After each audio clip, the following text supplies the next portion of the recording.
Welcome to Edussentials, where we don't just revise, we master. This session, the question is, what is morphology? Before we start, don't forget to shop our AS and A-Level English Language Mastery Workbook and our flashcards on our website. Use code LANG10 for 10% off all A-Level products. Alright, let's build on what we already know. If lexis is about words and semantics is about meaning, then morphology is about how words are formed. Put simply, morphology is the study of the structure of words, looking at how words are built, how they can be changed, and how those changes affect meaning. Now here's the key idea. Words are not always just one solid unit. They are often made up of smaller parts called morphemes. So just remember, a morpheme is the smallest unit of meaning. Let's look at an example. Unhappiness. This word can be broken down into three parts.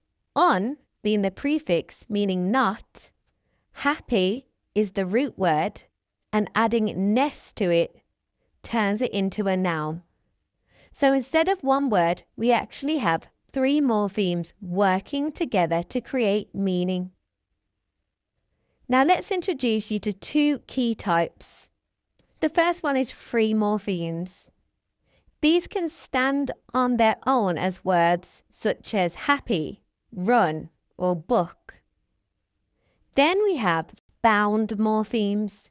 And these cannot stand alone. They must be attached to another word, such as ing, ed, ness. All of these can be added as prefixes or suffixes to root words.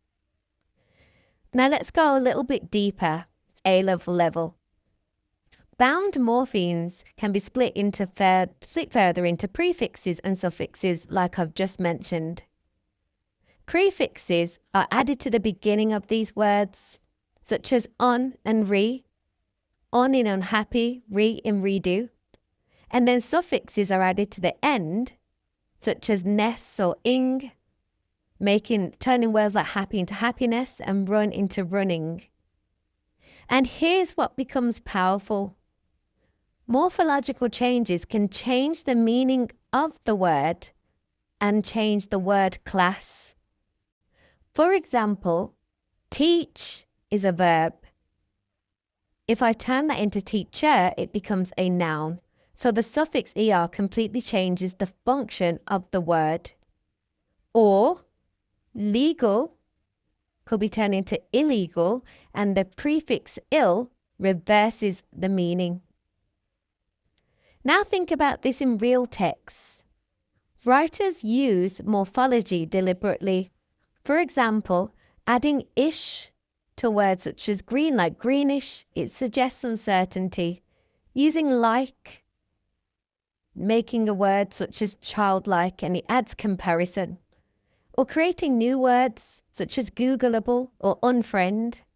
This is called neologism, creating new words.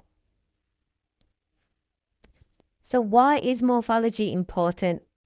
Because it helps you break down complex words, understand how meaning is constructed, and analyze how writers manipulate language. At A-level, this is what pushes your analysis further, because you're not just looking at words, you're looking inside them. So how do we analyze morphology properly? Well, the same structure. So number one, identify the morpheme or word formation. So you want to look for prefixes or suffixes or unusual or invented words. Number two, break it down. So ask yourself, what does each part mean and how has the word been constructed? And finally, number three, link to effect and meaning. And this is key. So ask yourself, why has the writer formed the word this way and what does it suggest or emphasize? Let me model that. Here's one example. The prefix on in unhappy creates a negative meaning, emphasizing the absence of happiness and reinforcing the speaker's dissatisfaction. Here's another example. The suffix ish in childish suggests a dismissive tone, implying immaturity rather than innocence. So here's my final thought. Morphology is where language becomes constructed meaning. It shows us that words are not fixed. They are built, shaped, and manipulated. So when you analyze language, don't just read the word, break it apart. Because that's what takes your analysis from basic to perceptive and sophisticated.